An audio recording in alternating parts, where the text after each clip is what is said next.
bahwa dugaan uang sebagaimana yang diterima oleh Pak Dodi Sudrajat yang berjumlah 500 juta rupiah yang telah disampaikan oleh pihak tertentu di media itu sebagaimana yang sudah kita ketahui yang hubungannya dengan asuransi prudensial itu sama sekali tidak benar dan sama sekali itu belum beliau terima.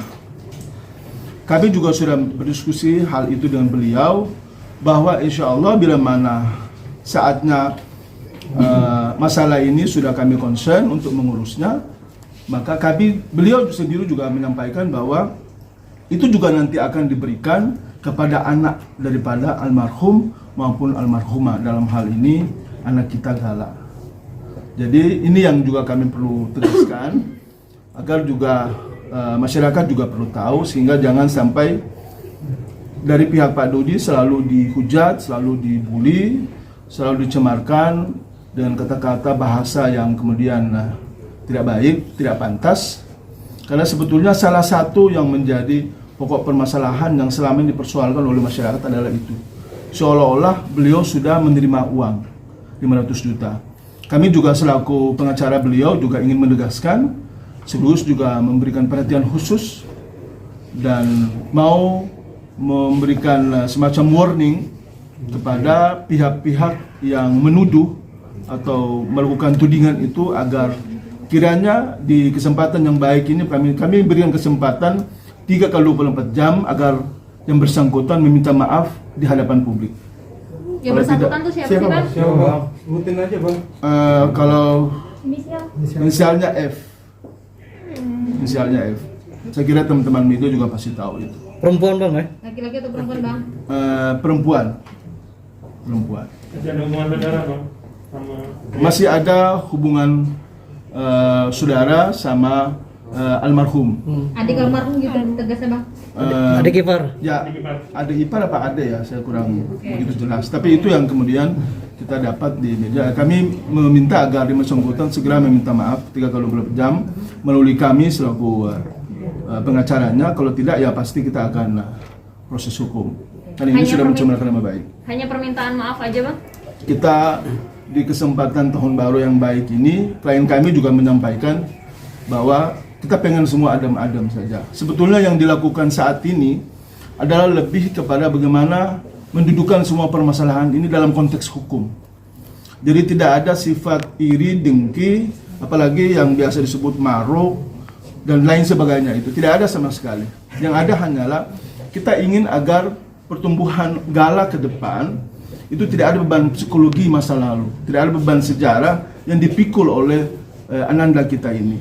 Dan kita tahu semuanya bahwa masyarakat simpati, empati, kita sangat menghargai dan menghormati sungguh semua yang dilakukan oleh masyarakat itu. Tapi juga harus diketahui bahwa terkait dengan donasi itu sendiri ada undang-undangnya. Ada undang-undang nomor 9 tahun 61, kemudian ada peraturan pemerintah nomor 29 tahun 80, kemudian ada peraturan Menteri Sosial nomor 8 tahun 2021. Itu sangat jelas sekali menjelaskan bahwa yang terkait dengan donasi seperti yang saat ini itu wajib harus ada izin. Dan saya bisa tunjukkan itu kepada teman-teman media semuanya bahwa itu harus ada izin. Bang, maaf sedikit. Izin dari Menteri Sosial karena ini berkaitan dengan donasi dari seluruh masyarakat Indonesia. Maka wajib. Karena itu ada sanksi pidananya. Sanksi pidana itu 3 bulan kurungan. Nah, ini yang juga perlu kami sampaikan sehingga jangan sampai ada pihak-pihak merasa bahwa seolah-olah kami cuma hanya mengada-ada. Kemudian kemarin juga kami sempat menyampaikan bahwa saran daripada klien kami adalah meminta ketegasan daripada pihak Kementerian Sosial agar bertindak cepat, bertindak tegas, agar apa yang kemudian saat ini menjadi pergunjingan di publik itu agar segera dapat teratasi dan segera dapat terselesaikan. Bang, ini kan tujuannya sama-sama untuk Gala ya, Bang. Kenapa sih Betul. semuanya harus ke ranah hukum, kenapa tidak dibicarakan secara kekeluargaan, Bang? Nah, itu juga yang kemudian kemarin kami sempat diskusikan dengan beliau. Beliau pada prinsipnya juga tidak berkeberatan sebetulnya soal itu. Hanya saja kita tahu bahwa proses ini sudah sampai ke ranah hukum, sudah sampai ke tingkat peradilan. Nah, kalau memang ini diharapkan agar adanya mediasi, ya kita berharap pintu dan ruang itu ya ada dan ya bisa dikomunikasikan dengan baik, bisa diskusikan dengan baik. Tapi ada hal yang juga ingin kami sampaikan bahwa klien kami juga selama ini sudah sangat merasa mumet sekali dengan berbagai macam pergunjingan di ruang-ruang publik terkait dengan tuduhan, terkait dengan pencemaran nama baik, terkait dengan menjatuhkan harkat dan martabat beliau dan keluarga. Itu juga yang kita berharap ya publik tolong pahamilah bahwa tidak sesederhana yang kemudian dibayangkan oleh publik, dan kami juga sebetulnya tidak mencari sesuatu yang ribet di sini, mencari sesuatu yang tidak masuk akal. Kita cuma hanya berharap dari klien kami itu adalah apa yang menjadi hak dan kewajiban daripada Pak Haji Faisal itu juga menjadi bagian daripada hak dan kewajiban beliau, sehingga mereka sama-sama mengasuh, sama-sama membesarkan, kemudian sama-sama membina, menyayangi, mencintai Gala untuk hari ini dan ke depannya. Tapi dari pihak Pengadilan Agama Jakarta Barat kan sudah diputuskan, Bang, memang untuk dari anaknya masing-masing jatuh ke keluarganya masing-masing gitu. Nah, kalau memang demikian berarti Gala ya harus jatuh ke tangan Pak Dodi dong, kalau memang seperti itu adanya. Tapi apapun itu, kita ingin agar memberikan ruang sebesar-besarnya kepada majelis hakim yang memeriksa dan menjalankan perkara ini agar mudah-mudahan memutuskan seadil-adilnya, agar apa yang menjadi kerisauan kita selama ini yang juga cukup membuat heboh di ruang publik ini kiranya terjawab. Karena sebetulnya itu aja yang sebenarnya diharapkan oleh klien kami, bahwa klien kami juga berharap dia adalah bagian dari orang yang ikut mengasuh, ikut membesarkan, ikut mencintai dan menjaga Gala hari ini sampai ke depan. Tapi selama ini ada pelarangan nggak, Bang, untuk bertemu Gala, Bang, klien Abang ini sampai saat ini, Bang? Begini, apakah ada pelarangan sih, Bang, sebenarnya, Bang? Baru-baru beliau mengupayakan untuk mau bertemu, untuk mau berjumpa. Tapi ya mungkin karena kesibukan masuk ke tahun baru dan lain sebagainya, nah sehingga apalagi keadaan juga seperti ini, jadi ya mungkin pasti ada waktu untuk kemudian kita ingin melanjutkan kembali harapan-harapan dan apa yang menjadi mimpi bersama itu. Karena poinnya adalah bahwa kita ingin masalah ini segera mungkin selesai dengan cara baik-baik ataukah dengan cara melalui jalur hukum, agar jangan sampai kemudian terjadi hal-hal yang tidak kita inginkan bersama. Saya juga kemarin waktu di Mabes Polri ditanyakan oleh beberapa rekan-rekan media, dan saya menjelaskan bahwa kebetulan Pak Dodi itu sendiri, yang mohon maaf sekali lagi, Pak Dodi itu sendiri, beliau juga berdarah Maluku. Keluarga besarnya juga selama ini juga merasa terusik dengan berbagai pemberitaan yang terkait dengan persoalan ini. Mereka juga ingin melakukan langkah-langkah, ingin ikut campur dalam masalah ini. Tapi beliau menegaskan, tapi tidak. Masalah ini harus melalui jalur hukum. Karena kami sudah menyerahkan ke Pak Jamal beserta rekan-rekan tim lawyer dan kemudian tim lawyer yang lain yang sudah lebih awal, sehingga beliau tidak mau ada ikut campur tangan keluarga terkait dengan penyelesaian. Jadi tetap hukum yang kita kedepankan. Karena itu mungkin lebih baik dan itu yang kemudian kita harapkan. Bang, mengenai penggalangan dana itu kan dihimpun atas nama yayasan, Bang. Kalau yayasan artinya kan terdaftar di kementerian yang terkait, Bang. Bagaimana? Ya, jadi saya kira kalau kita kemarin membaca rilis yang dikeluarkan oleh Kementerian Sosial, itu yang saya baca bahwasanya belum terdaftar di sana. Yang kami ketahui dari awal itu penggalangan dana ini atas nama pribadi. Bahkan kami duga dari uang yang disimpan di rekening itu sempat juga dipindahkan ke rekening yang lain lagi secara pribadi. Setelah itu baru masuk ke yayasan yang kemudian hingga saat ini yang kami ketahui, mudah-mudahan kami tidak salah, bahwa belum memiliki izin dari Kementerian Sosial. Karena itulah yang kami dengar Ibu MI ini kalau nggak salah dalam waktu dekat akan dipanggil untuk dimintakan pertanggungjawaban oleh Kementerian Sosial. Karena memang di Kementerian Sosial sendiri ada beberapa prasyarat yang harus ditempuh dulu baru kemudian izin itu keluar. Karena diduga dikhawatirkan jangan sampai dari donasi ini, ya kita nggak tahu ya, kita nggak menuduh siapapun.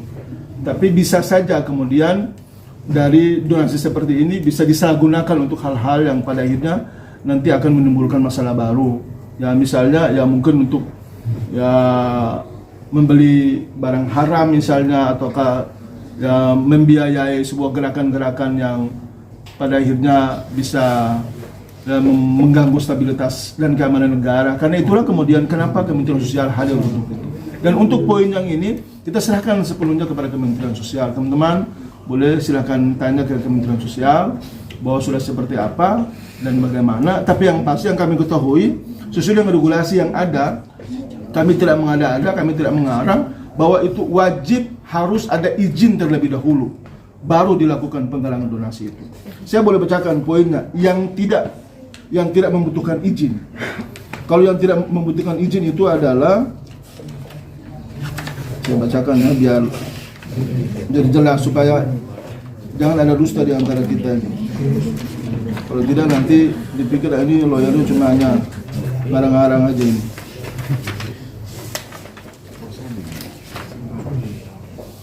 Ini nih. Ini bukan dia di Kementerian Sosial. Dia ini. Di sini ada di sini teman-teman sekalian. Ini pasal 4 saya bisa lihat ya. Pasal 4. Aku bacain ya. Pasal 4, penyelenggaraan PUB yang tidak memerlukan izin terdiri atas A. Zakat, itu tidak memerlukan izin. B. Pengumpulan di dalam tempat peribadatan, itu tidak butuh izin. C. Keadaan darurat di lingkungan terbatas. D. Gotong royong di lingkungan terbatas di sekolah, kantor, rukun warga, rukun tetangga, kelurahan atau desa, atau nama lain, dan atau. Kemudian E. Dalam pertemuan terbatas yang bersifat spontan. Itu ada di pasal 4 ini. Selain daripada itu, wajib harus ada izin dari Kementerian Sosial. Kalau dia skalanya adalah provinsi, maka harus ada izin dari gubernur. Kalau dia kabupaten kota, maka sesuai dengan masing-masing wilayah pemerintahannya, bupati maupun di pasal E itu sendiri ada bahasa spontan. Apakah itu perlu dikategorikan harus izin juga? Karena kan ini sebuah spontanitas masyarakat untuk mengumpulkan dana pembelian sebuah rumah. Ya, kalau spontan itu kan tentu ada jeda waktunya. Untuk izin itu saja cuma dikasih ruang 3 bulan, bisa diperpanjang tapi ditambah lagi 1 bulan. Nah, kalau yang tadi spontan yang dimaksud, ya silakan kita menilai masing-masing. Apakah dengan range waktu beberapa bulan sampai katanya ke depan, itu dia sifatnya spontan atau tidak? Nah, itu yang kemudian ya silakan kita jawab bersama. Tapi saya kira yang paling penting, karena ini adalah ranahnya Kementerian Sosial, sehingga mungkin teman-teman bisa cross-check ke Kementerian Sosial bahwa apakah itu melanggar atau tidak, melanggar prosedur atau tidak. Kalau yang kami pahami, sesuai dengan regulasi yang ada ini, ada 3 regulasi yang ada di depan kami ini, itu adalah melanggar. Dan kami sungguh tidak sedikit pun ada niatan untuk mau mencerca atau mau merasa bahwa itu tidak penting ataukah tidak benar terkait dengan simpati dan empati publik soal gala itu. Bukan itu yang kami persoalkan. Tapi di awal itu bahwa klien kami tidak mau ada kesan bahwa eksploitasi anak yang kemudian kita sedang bermain di sini. Apalagi mohon maaf dengan segala hormat, keluarga yang dimaksud itu adalah keluarga dari kedua belah pihak. Artinya orang tua daripada almarhum Bibi maupun juga orang tua daripada Vanessa Angel. Jadi Bang, keinginannya dari Pak Dodi sendiri apa aja sih Bang, keinginan Pak Dodi gitu? Keinginan beliau yang pertama terkait dengan seperti yang awal tadi kami sampaikan soal pengasuhan Gala ini beliau berharap agar bersama-sama di situ. Ya kalau memang pun toh cuma hanya satu, beliau berharap karena Gala beliau punya anak perempuan yang namanya Felicia Angel yang kemudian punya anak walaupun bersama-sama dengan Bibi, sehingga mohon berkenan dengan segala kerendahan hati kiranya beliau beserta keluarga yang membesarkan dan mengasuh Gala. Walaupun tidak menutup kemungkinan silakan kasih sayang itu datang juga dari pihak keluarga Bibi. Itu tidak ada masalah. Itu yang pertama. Yang kedua, semua yang saat ini kita lakukan adalah kita ingin menempatkan semuanya itu di atas ranah hukum. Agar keputusannya itu bisa menjadi jelas, terang benderang, dan dia tidak berekses di kemudian hari. Terkait dengan siapapun dan terkait dengan apapun. Hari ini, saat ini, semua masih baik-baik saja. Karena kita masih berada dalam keadaan duka, kita masih berada dalam keadaan ya sedih dan lain sebagainya. Jadi semangat untuk saling memberi dorongan, dukungan itu ada. Tapi kita juga kemudian harus berpikir jauh. Bila mana kemudian ini terus berjalan donasi ini dan kedepannya terjadi atau timbul masalah hukum, siapa yang harus bertanggung jawab di sini? Nah itu yang kemudian kami antisipasi jauh-jauh hari itu di situ. Karena kami sayang juga terhadap masyarakat. Kami sayang juga terhadap semua orang, semua pihak. Supaya kemudian barang ini menjadi jelas, menjadi tegas, dapat dipertanggungjawabkan, maka ya kita bermain di dalam hukum. Bang, tapi benar nggak sih Pak Dodi sendiri pengen donasi ini uangnya itu dikembalikan ke negara gitu? Ya kan sebetulnya bukan Pak Dodi yang mau sebenarnya, tapi dalam regulasi itu diatur. Saya baca ya biar jadi jelas. Bang, Ada di sini. Bang sedikit maaf.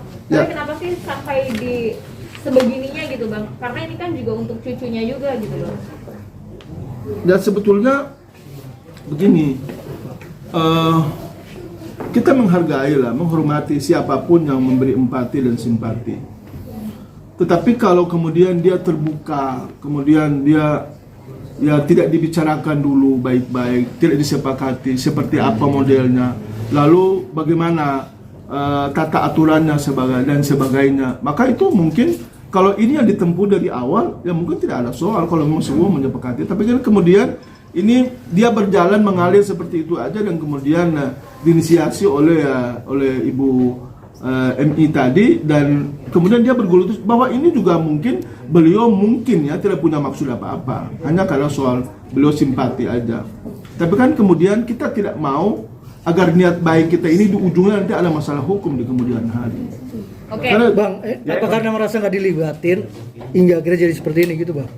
Bang Dodi seperti itu? sebetulnya begini, bukan merasa nggak dilibatkan. Emang dari awal memang beliau juga sudah tidak setuju kok dengan cara-cara ini. Karena ada kesan, ada ya beliau tidak mau aja bahwa nanti ada penilaian publik seolah-olah ada eksploitasi anak di sini. Dan itu juga nanti melanggar undang-undang perlindungan anak juga di situ.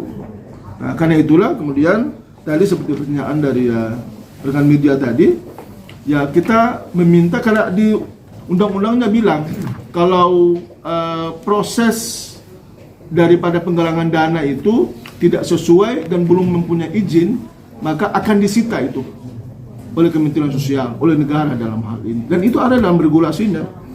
Sehingga kami tidak mengada-ada, Pak Dodi juga tidak serta-merta menyampaikan itu kalau kemudian tidak ada dasar hukumnya. Karena itulah, ya kita harus kemana lagi. Tapi kalau kemudian pada akhirnya Kementerian Sosial punya pertimbangan lain, dan kemudian ya punya keputusan lain, ya tentu kita akan hormati semua keputusan itu. Iya. Bang, soal eksploitasi anak itu kan butuh asesmen, maksudnya pihak-pihak yang berwenang misalkan kayak KPAI segala macam seperti itu. Kalau cuma sekedar akhirnya jadi kecurigaan segala macam jadi tuduhan seperti itu, Bang. Apakah itu udah dibuktikan segala itu? Jadi kalau misalnya jadi kontradiktif nih, kan semua untuk Gala, tapi akhirnya Gala udah dapat rumah dipersoalkan lagi seperti itu. Itu, Bang. Sebetulnya gini, Bang. Kita tidak persoalkan sebenarnya. Cuma yang kita minta itu adalah semua harus sesuai dengan aturan. Semua harus sesuai dengan regulasi negara yang ada. Saat ini kan sudah berjalan. Namun seperti yang sudah di awal kami sampaikan, bahwa ini belum ada izin dari Kementerian Sosial. Bahwa kemudian ada simpati, kemudian ada belas kasihan dari masyarakat terhadap Gala, ya itu tidak ada soal.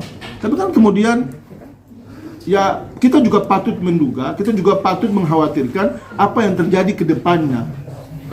Seperti tadi saya sudah sampaikan, saat ini sih ya kita fine-fine saja.